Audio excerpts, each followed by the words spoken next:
Tando Jam Sindh ज़रई university में अंबनि जे हवाले सां रिथियल सेमिनार खे ख़िताब कंदे माहिरनि चयो त दुनिया में $250 बिलियन जे हॉर्टिकल्चर शयूं एक्सपोर्ट थी रहियूं आहिनि, पर मयार ऐं एक्सपर्ट बाबति को तय कयल ज़ाब्तनि ते पूरो न रहण सबबि असां उन मां फ़ाइदो हासिल न करे रहिया आहियूं। जहिड़े त अकेडमिया, सनत, आबादगार, एक्सपोर्ट ऐं मयार सां लाॻापियल इदारा गॾिजी अहिड़नि मसइलनि खे हल कनि त असां एक्सपोर्ट जी मद में तरक़ी करे सघूं था। अहिड़नि ख़्यालनि जो इज़हार माहिर Pakistan horticulture development and expert company PHDEC जे सहकार सां यूनिवर्सिटी जे सेंट हॉल में मयार जी बहितरी लाइ अंब खे थैली में महफ़ूज़ करण जे उनवान सां कोट ठाहियल सेमिनार खे ख़िताब कंदे कयो।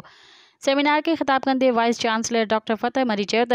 दुनिया जा केतिरा ई मुल्क हाणे हाई वैल्यू एग्रीकल्चर खे हथी ॾेई रहिया आहिनि, जहिड़े त असांखे बि आलमी मार्केट में पायदारी सां पेट ॼमाइण लाइ पंहिंजी ज़रई शयुनि खे बीमारियुनि ऐं ज़हरीली दवाउनि खां बचाए एक्सपोर्ट मयार मूजिबि तयारु करणो पवंदो। मज़ीद ख़बरनि ऐं तफ़सीलात लाइ विज़िट कयो असांजी वेबसाइट www.awamiNewsHD.com ऐं ॾिसंदा रहो अवामी न्यूज़ HD।